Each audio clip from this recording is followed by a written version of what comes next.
Greetings, everyone, from the New Mexico desert. This is another episode of Carnival Randomness. We're in a secluded location here, but I can see Roswell somewhere out there to the left. And Area 51's pretty much all over it because I think it's in 3 or 4 states. I'm Rob, and here's my personal man in black, Zach. Present. Zach, is that a light in the sky over there? What is that? It's not a flying saucer. That is the planet Venus. That is what you were seeing, is the planet Venus. Why is Alex Trebek here? No, I buried him under a cactus. I better move on. I hear the Coyotes out there. Speaking of Coyotes, we're very honored here at the Carnival to have as our guest a great artist who's currently working on the book Coyotes for Image Comics, which is doing very well, Miss Caitlin Yarsky. Hey, everyone. Caitlin, I am not Robert Graves, despite what Claudius's ghost might say, and I'm definitely not Peter Graves. So You like books about gladiators, Jimmy? Sometimes. And about goodbye to all that, too. But I'm not very good at biography, so could you please just tell the people out there a little bit about yourself? Sure thing. So I was born in Brooklyn and raised on Long Island. I ended up in Rochester going to RIT, where I got a BFA in illustration. And I stayed here for game design work, which I did for about 6.5 years, and then I decided to go full freelance and pursue comic books. Now, I think there's a lot of difference between achievement and aspirations. And I've heard people come to me and say, my dream is to write a comic book. My dream is to work on a comic book. They can't spell. They can't draw. They don't make the effort. Now, in terms of reality for trying to make it and hone your craft, how long does it take and what does it involve? Oh, boy. I don't know. I mean, my introduction into comics, into the comic world has been kind of circuitous, so I don't really know if that was what you wanted to do from the beginning, how you would go about it. But I know that, getting a good foundation in drawing, in anatomy, all those skills is really important. And then, it depends on whether you want to write or not. But it's a pretty tough field to get into. I don't really know if I have, a right way to go about it. Everybody seems to have a different path. I know Louise Simonson said lots of hard work. Yeah. Lots of hard work. It's no joke. It's not scribbling. We used to joke about some of the comics. It's like, that's not drawing, that's scribbling. Yeah. It's I've done a lot of different types of art and illustration over the years, and I can tell you that I think comics takes, well, it's just for me anyway, it's been more work in a shorter span of time than anything else I've done before. Well, actually, on that, because you said you were in game design, were you a comic book fan when you were younger, or did it just kind of happen by circumstance because of the talent you have in the art world? I wasn't like a conventional comic fan. I grew up with more like indie stuff. I liked Mouse when I was growing up. I got into The Sandman when I was in college. That was like the thing that really got me into comics, and I still love it.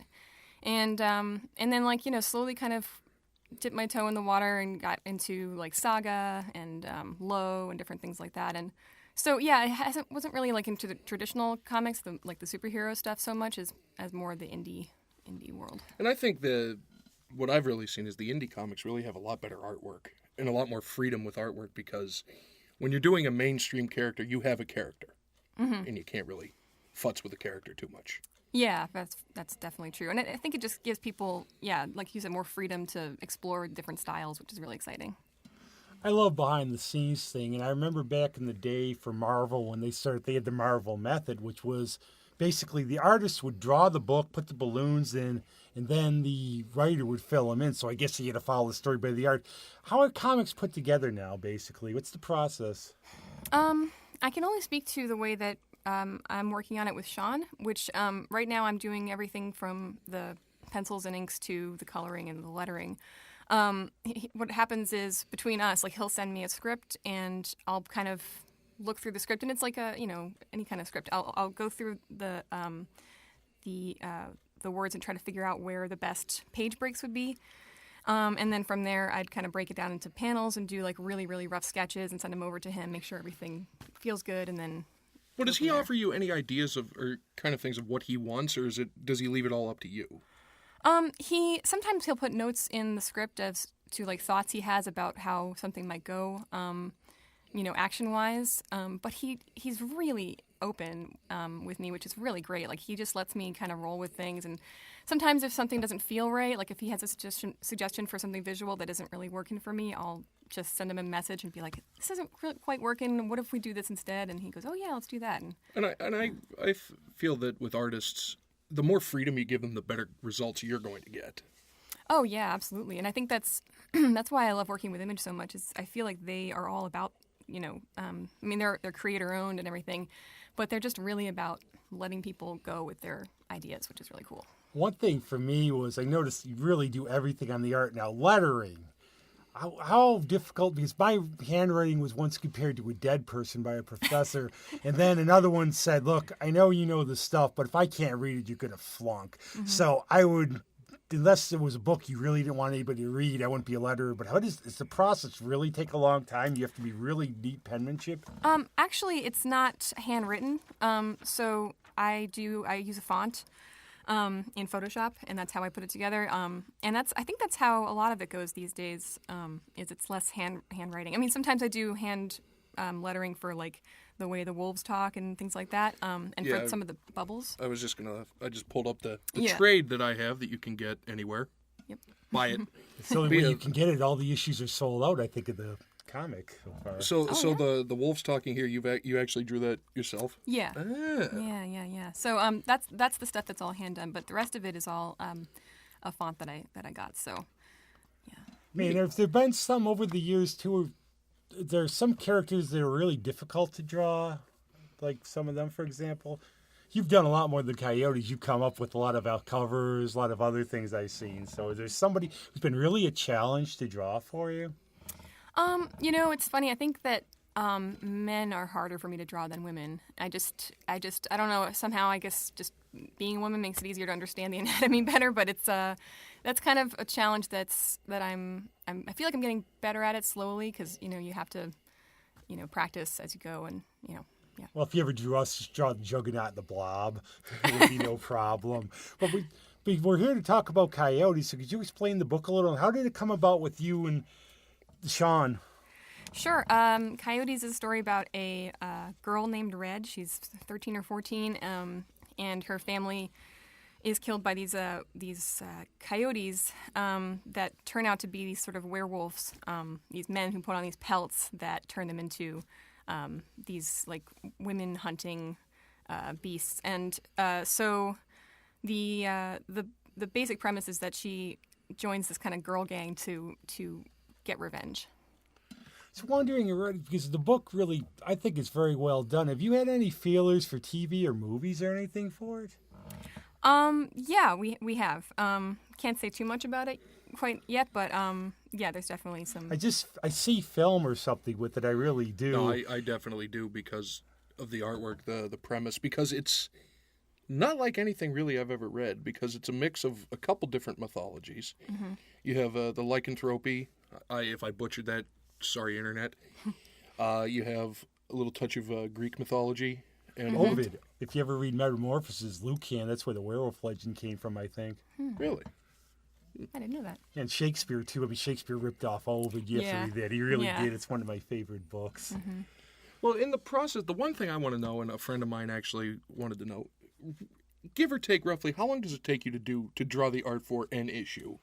Oh, boy. If I'm given the time, I'll take as much time as I can get. So, I could take a couple months if it's possible. However, right now, as it is, I'm kind of working at the crazy like month-to-month schedule, which is really wild. I don't even know how people do it on a regular basis. Yeah, I noticed that with the first 4 issues, it came out pretty much monthly, and then there was that break because I know the 5th issue is actually coming out mid this week. Mm-hmm. I know. I think I've always heard, this is again from Marvel, that they got a lot of help. Like Jack Kirby could draw fast, but come on. And there was one studio out there was the in-joke. It was called Homage because they hired a lot of people to draw for it. And Walt Kelly for Pogo used to have people drawing different things. So did El Cap. Mm-hmm. Well, not Walt Kelly, El Cap. Sorry, Walt. But so I know it's tough, though, because you could just go how many pages a day.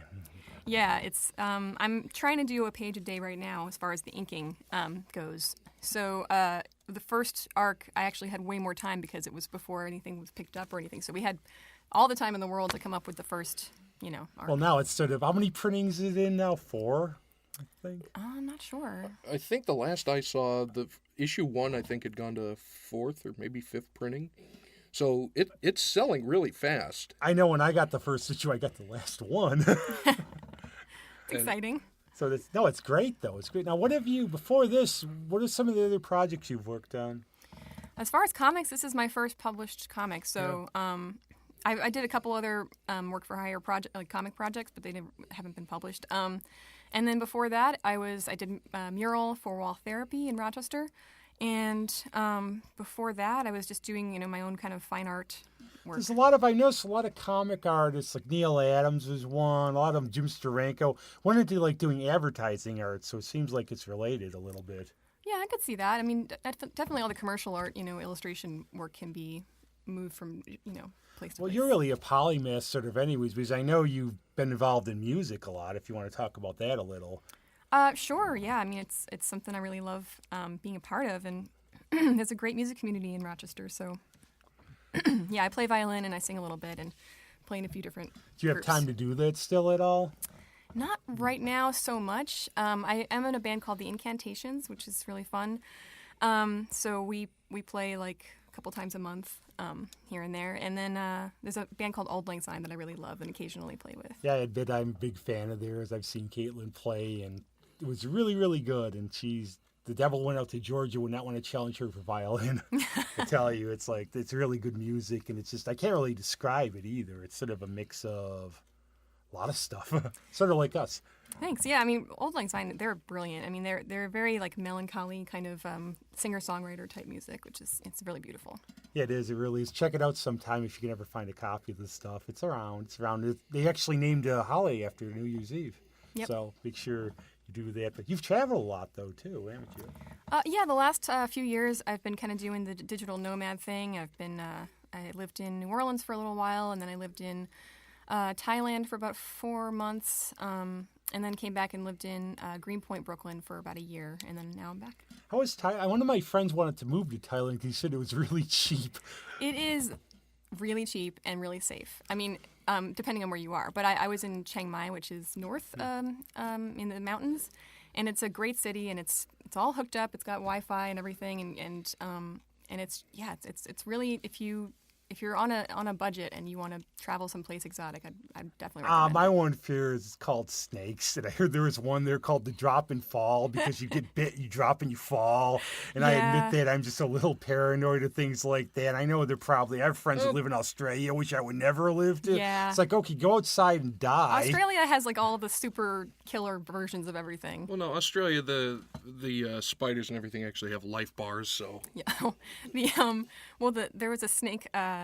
I was with my friend Gabe, and she came to visit for about a week on her way to China when I was in Chiang Mai, and we're just standing talking outside this cafe on this street, and a huge bright green snake just fell out of the freaking trees above us, right next to us. We were like, what is that? And we just saw it. Well, just remember, a hippo was a lot more dangerous. So Yeah. But you might be able to run away, maybe not. No, not from a hippo. Yeah. Can you tell us a little about your co-creator, Sean? He said that in the book here that he found you and what he's done. Well, I think we were both kind of like looking for creative partners at the same time, and Sean's awesome, and he found me through Facebook. There was another publisher that was that had like a submission kind of guideline that was pretty open, and they just said to put your work up on their page, on their wall. And so all these people put their portfolio pieces up there, and I put my original 10-page kind of portfolio piece up there. And it was like a few pages from that.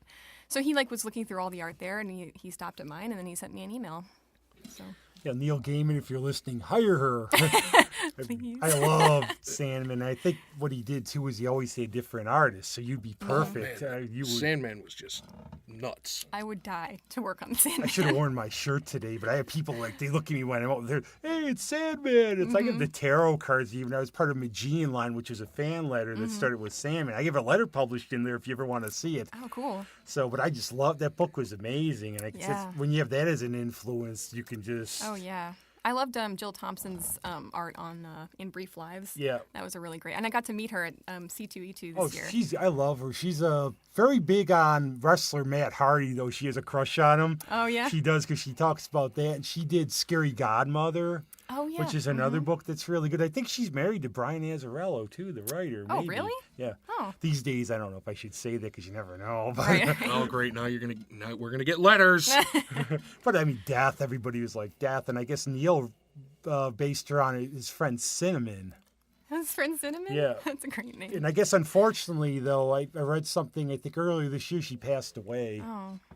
Yeah. So, but it's just the book's incredible. It's like I like all his stuff. Oh, so. yeah, me too. It's an episode about you, not him, but I guess go on. No, I know. I could go on about him forever. But he's just incredible. But yeah, I love Sean's work as well, and it's really exciting working. What with else him. has he done? He has done Saints, which is another Image book, and right now he's working on a Clan Killers. He did a series called Betrothed. I think that was Aftershock. I'm not sure. And then. And The Few. He did this. Google him. Yeah, he's really good. One He's thing really, I'm going really to good. say, if you met any of the Image founders, because actually Zach met Todd McFarlane and really liked him. Oh yeah, years ago at the Super Bowl in Detroit, because he always comes to premiere his McFarlane Toys sports line, and by the time I got to his table, unfortunately, he had sold out of them. But I just sat there and talked to him for about 20 minutes. The guy is wonderful. Really? I mean, people could say he's a dick or whatever if they want to, but I will deny that forever. Because we were talking about football, and he always makes the Hall of Fame statues. So he was talking about Reggie White and what color he's asking me, some idiot kid from outside of Pittsburgh. It's like, what color should I make the Reggie White jersey? Should I do the Eagles or the Packers? Then he takes the little paper I have and just starts scribbling stuff on the back of it. Right. He's like, hey, what's this? Is it my signature? And God almighty, I wish I knew where I put that piece of paper. Well, one of the things about him, too, you could sign it, we could sign it, because you can't read his signature. No, his signature was brutal. But did you have you read any of the work of those, like Silvestri, Jim Lee, any of those from the beginning, or just know them by name? I know them by name, and I've looked through them since then. But I wasn't like you said, I wasn't like a big fan of the more traditional stuff until recently when I've been going through. Jim Lee, I think, is really. Spark Silvestri, Cyberforce, his drawings really incredible. Amazing. Totally amazing. I mean, a lot of those guys were really good. And Savage Dragon's still going on now. I know DC bought, because Alan Moore had a big snit about it, because he has that thing about Watchmen, but they bought up the one. I know Jim Lee's Wildstorm got bought up by them. So, okay. Which, if you get paid, you get paid. Yeah. I'd take the money.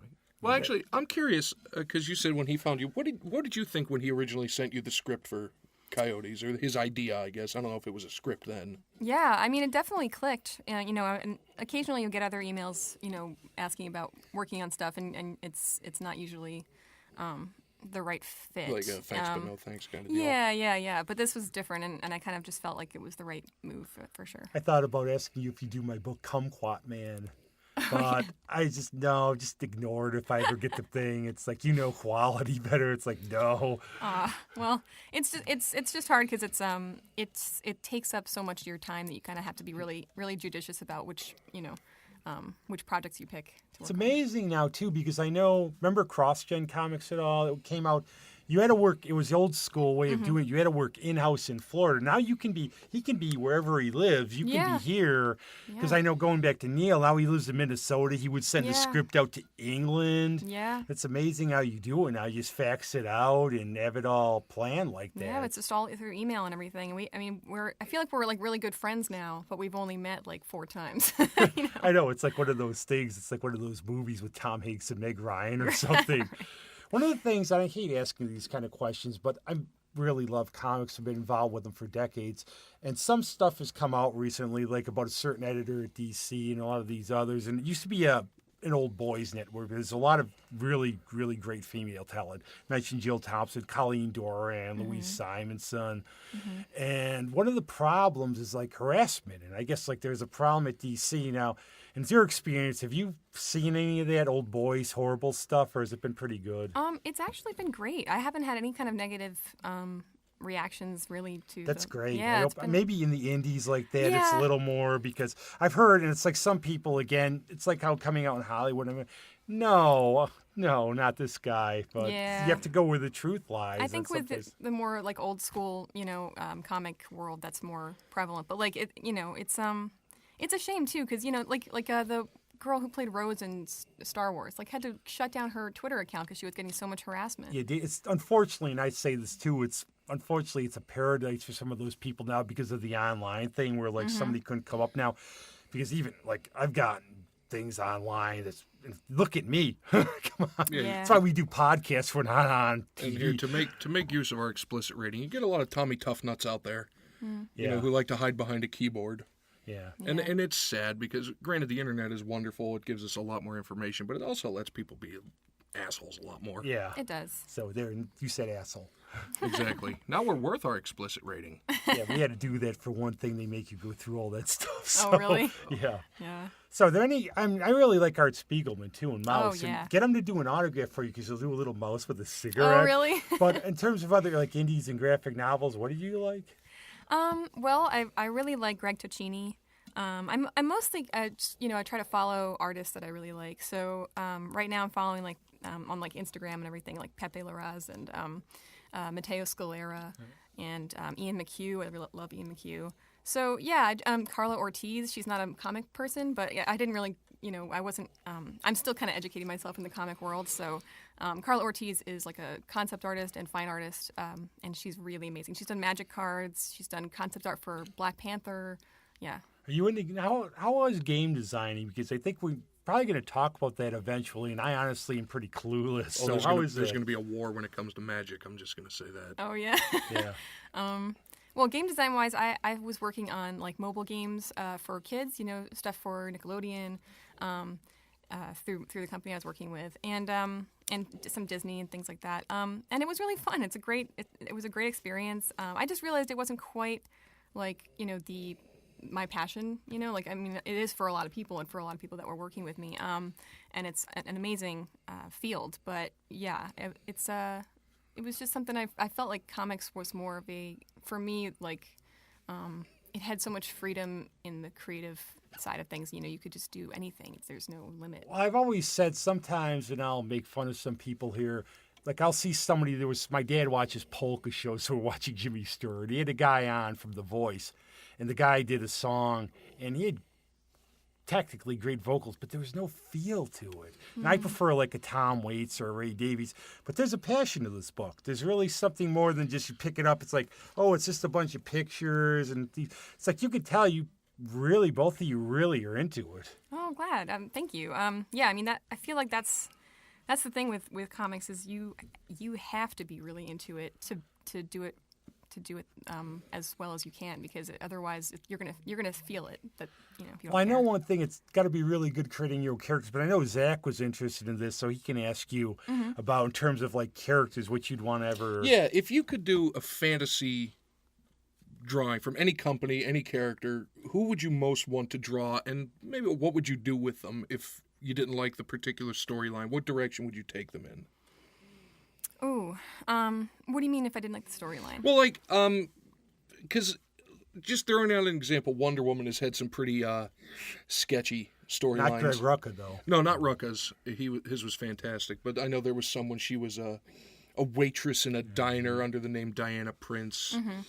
But if you saw a character that you really wanted to draw and they weren't in the greatest of storylines, like what direction would you kind a of good take example of that would be Frank Miller's Daredevil. Well, he took a book which a lot of people really enjoyed, but it was just sort of bland superhero, and he really, really did a lot of like Alan Moore with Swamp Thing, where he's been called the Shakespeare of comics. Yeah. So is there like anybody you could think of that you would just say, give me free reign?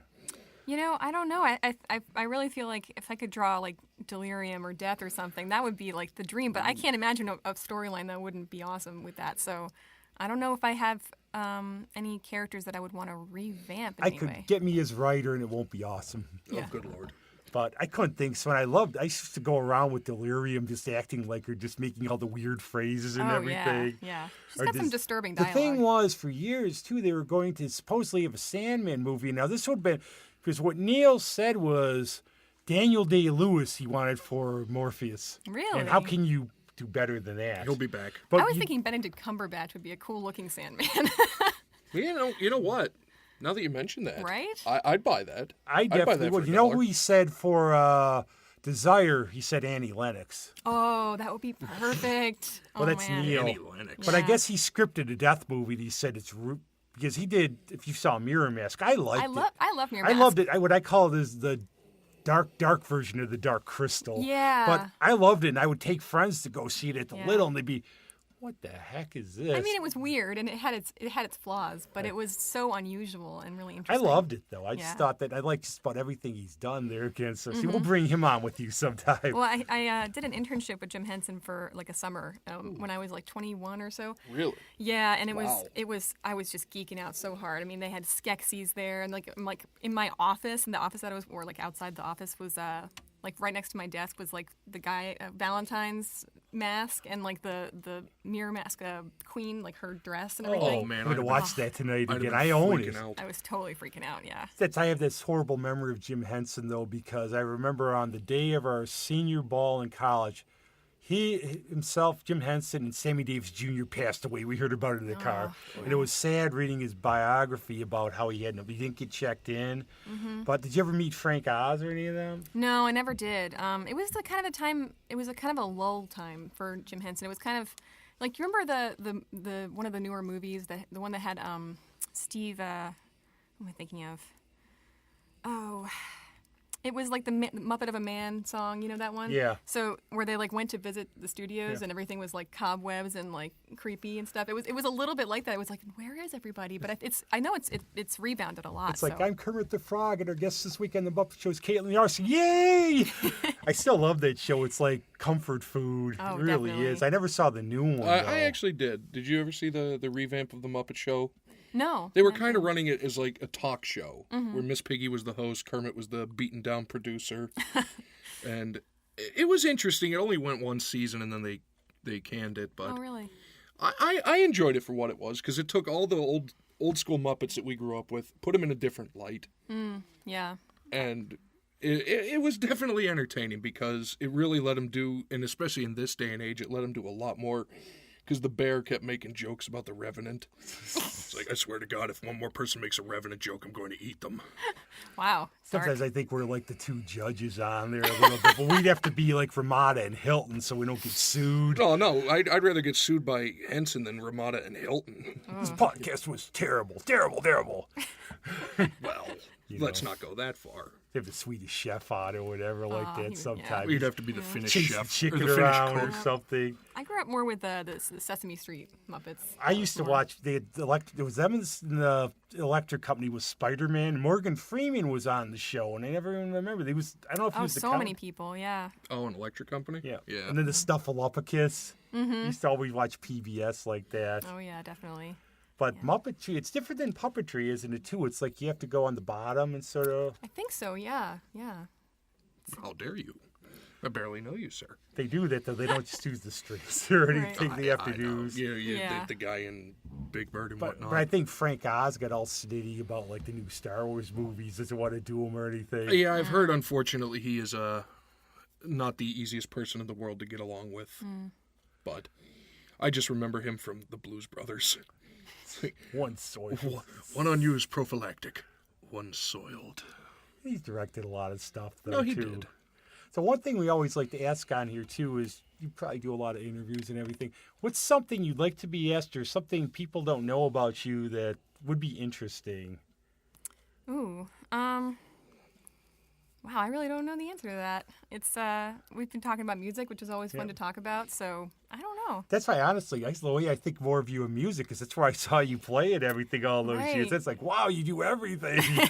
Well, I'd like to do more music, but it's kind of one of those things where you have to focus on what you're going to spend your time on. I know so many bands and people you have to, how can you work 12, 15 hours and go practice right up to gigs Yeah. and everything else? But were you classically trained or did you just pick it up yourself?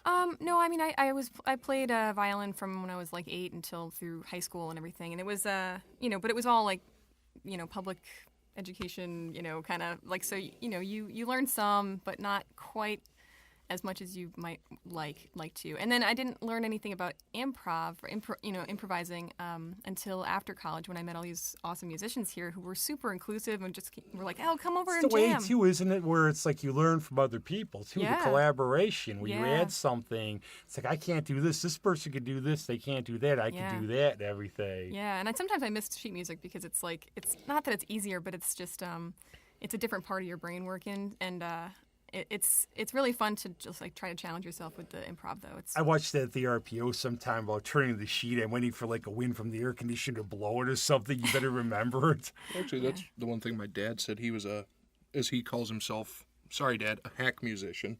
Yep. But he couldn't read sheet music. That's how I feel. I'm like a hack musician. But, he played back in the 70s. He was in a couple garage bands, and then recently he was with a bunch of old geezers. Yeah, you are one. And they played a couple gigs. But yeah, he never, from what I remember, I don't think he ever could read sheet music. I could because I took piano lessons. But, oh, yeah? Yeah, that was years ago. I can't. If I played a kazoo, I got at Sifley's Plaza, stuff like that. Mm-hmm. But now, Coyotes is open-ended too, right? It's not a limited series or anything, right? The current plan is to end it with this arc that we're working on right now. But, anything could happen. I noticed a lot, like for Dark Horse especially, for a lot of people, like the way they did with the buying and stuff, they would do miniseries after miniseries. And I think with the popularity of this, it's not going to be the end to branch out the characters too and everything. Yeah, I mean, it's definitely set up in a way that I think with like the writing that I think that it could continue if we decided to do that. Well, and on that, if they for some reason, I don't know why they would choose not to continue it. I'm sure you can't talk about it if anything happened, but have there been other offers of other people like, hey, if you're ever not doing Coyotes, we have something you might like. I'm sure that somebody out there in the woodwork is reaching out. Only not that many, honestly. Had a couple like casual conversations where people were like, "Oh, if you're ever free for something, then," but yeah, just mostly I'm just focusing on Coyotes right now, and I'm really excited to go to New York City Comic Con this year. I didn't get into Artist Alley, but I'm gonna go anyway and just hang out with the Image people and stuff. It's one of those things. David Tennant's coming there, and I'm a big Doctor Who fan. Oh yeah, he was really good in Jessica Jones too. Did you see that? Oh, he's really good. Broadchurch too. Yeah. David Tennant. Yeah. Yes, unfortunately. No, he had to tell the story. Top Gear reference. Oh, in the show Top Gear, the British one, not the American one, he was a guest, and Billy Piper had been on before that. The host says, well, Billy Piper calls you David Tennant, doesn't she? And God bless her for it. He's really... he's Scottish. David MacDonald. MacDonald. And he's actually married to Peter Davison's daughter. Oh, that's right. You mentioned because he met Peter Davison on the one Doctor. Sorry, I'm just huge into Doctor Who. So fine. I'll turn it into that. You could be the traveling companion for the next Doctor. And he starts going on about Peter Davison was on there. I guess Peter told him the Patrick Troughton rule about only do it for 3 seasons. So during a performance of Hamlet, he said it was heartbreaking, but he announced he was quitting. Well, actually, one thing I want to know. Do you want to write your own, like the whole writing thing as well, in addition to the art, or would that just be? I would love to. I have one story kind of on the back burner, the one that I kind of started showing my piece to everybody. It was called Harper Finn, or The Changeable Harper Finn. And so I have like a lot of stuff in my head that I want to get out. I feel like I'm not really a writer, so it's a little intimidating, but I'm learning a lot as I'm working with Sean too, and just through seeing the way he does things and hoping that sometime maybe next year or something I can go back to it and try my hand at it. Yeah. And I know you said you weren't a huge traditional comic fan at first, but then you got into it. I've always felt that maybe sometimes the best comic artists weren't comic book fans, that they come in with a different perspective in that this is what I think it could be, rather than this is what I want it to be. Well, one of your theories I've always liked is you said if you're going to have a comic book movie, have somebody who's not a fan. Yeah. Though, like Tim Burton, sort of a comic book snob, and here we'll break the ratings again. Kevin Smith said for the Superman movie that they were going to do when he did the script, he'll sign the script, but he'll sign it "fuck Tim Burton," because he's like a snob about comics. But you said that you think it's better if they're not big fans of it. Well, and that's kind of where I was going with that, because they're going to come in and they're going to look at what the comic character is and do that rather than what they wanted to see. I could see that. I mean, I think that there's definitely like some blind spots sometimes with people who are fans of something from childhood. You know, like I love like the old Jim Henson, like dark stuff, like, you know, Labyrinth and Dark Crystal. And I don't even know if I would trust myself to like work on something because I feel like I would, you know, I don't know if I have a very objective view. But at the same time, like, you know, Alan Heinberg, who wrote, you know, co-wrote Wonder Woman, like he's been a huge fan of Wonder Woman since he was a little kid. So, and that's a great movie. So I don't know. I think it depends on the person. I think so too, because I was thinking of that because I'm a huge comic fan. That in a way you have a knowledge of it, and maybe you go, okay, like the Fantastic Four. I think the movies have been stinkers. Well, I've always said. Well, somebody out there likes them. I don't know. The best way to make a Fantastic Four movie: don't do it. But one of the things about that, though, is sometimes it's like, okay, I want to delve into this. This is what I want to bring to and bring the history. And you see a lot of comic book writers who really love, like Kurt Busiek, for example. And what they do is they know so much about this, they bring it out. But like sometimes Grant Morrison kitchen sinks and there's too much. So probably a mix. Yeah, I think a mix would be good. I think that not knowing anything is probably not good because then, you know, there's a lot of tradition and a lot of amazing things that people, you know, came up with. And it's almost like, you know, you got to stand on the shoulders of giants, right? Instead of just starting from scratch because that's not really very, it's kind of being irreverent of the process. If when Coyotes becomes a movie or TV show, fight for it because I see so many, like iZombie, I could go on for weeks about how much I love the book but don't like the series. Well, I feel like politically even, it's like a weirdly timely story, you know, with the border towns and immigration and everything. You know, I didn't even think that, but... Like, this started, like, you know, 3 years ago, so it was like before any of this became, like, a huge hot-button topic, but it feels like a really good time to It's ironic tell the sometimes story. when you read an old book or something like that, something from the 50s or 60s, and you're thinking, they had the same stuff now and they didn't fix it. It's worse now. It's like you had all these years. Yeah. But no, I never thought of it that angle. That's actually... No, and now that you mention it, it really is kind of... Yeah. It really does kind of fit in, oddly. And Empowering women and... Well, that's the thing. You know, you've got the women empowerment. You've got the border town issue. You've got...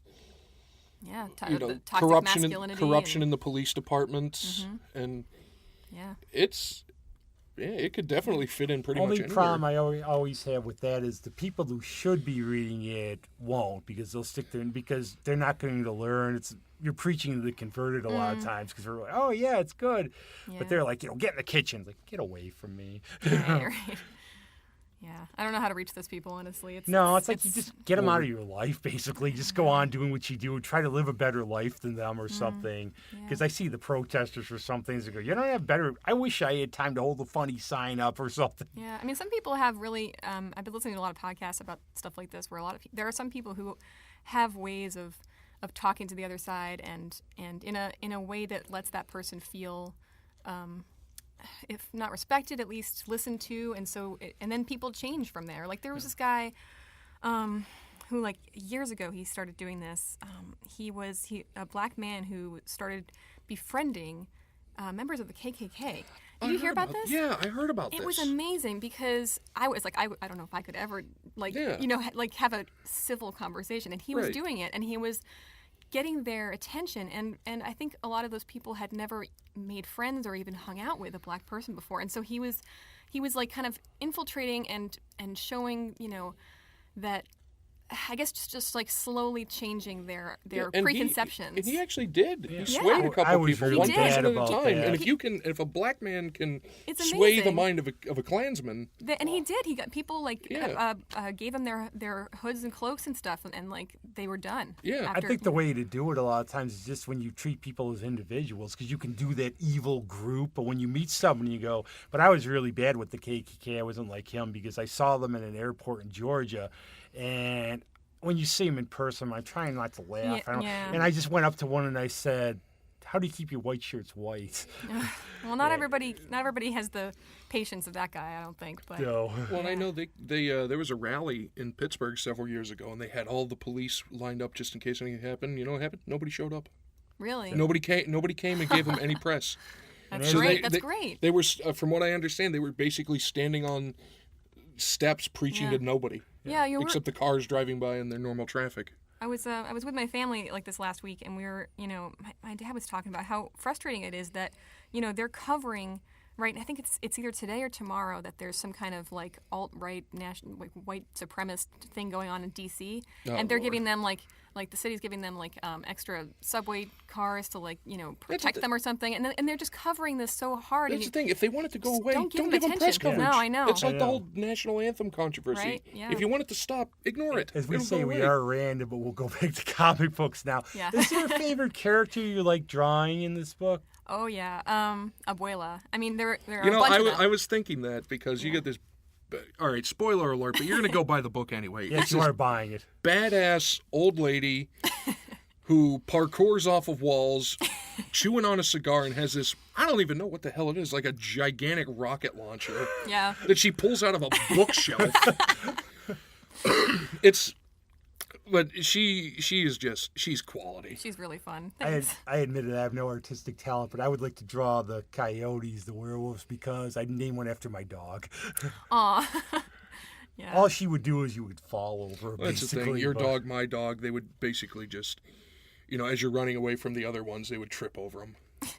It's like, well, good work, fella. But I love that character. That character's... Abuela is awesome. She's really fun to draw. Oh, that's just... She's great. Well, I love her. But on that note, on the Abuela note, and me not forcing, yes, mentally forcing you, go buy it. It's really good.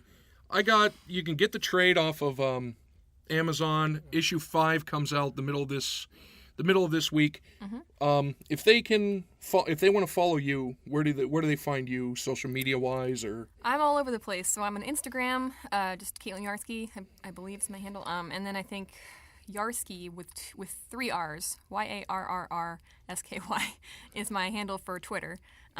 So yeah, follow me on there. Follow there, get the books, follow it. Can we also get this Amazon the best way to get it, or your local comic shop, or? For the trade, Barnes & Noble, Amazon, any of those, That's so cool being in Barnes & Noble. I'll see the Caitlin. Yeah, it's yay! like, hey, I talked to that girl.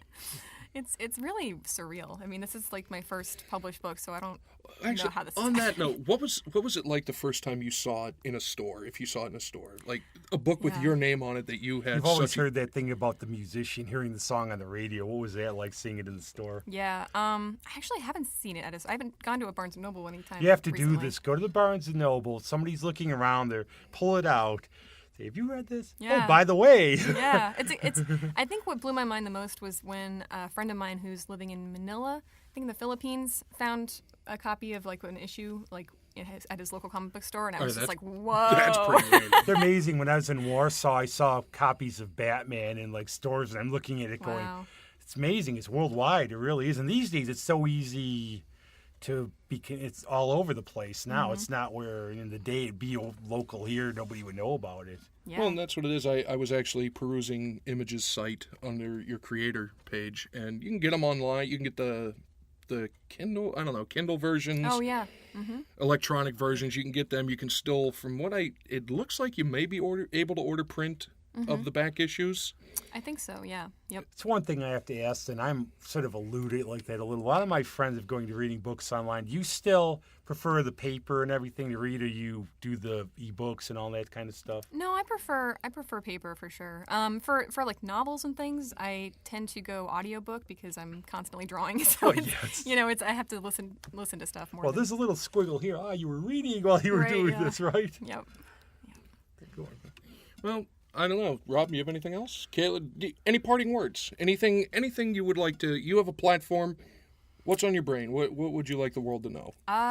I guess I would just like to plug Coyotes and say, give it a try. It's available in trade, and I'm not sure how. I think the back issues you can get through Image. It's on like the 4th printing, I think it really is. Is it? Yeah, it is. Wow. Fourth Like or 4th fifth printing. And I don't know how many issues go out with each printing, but needless to say, that's a lot. So that should tell you, everybody out there, something that this is a good book. People are buying it. I bought it. I like it. Give it a shot. Even if you don't like it, just give it a shot.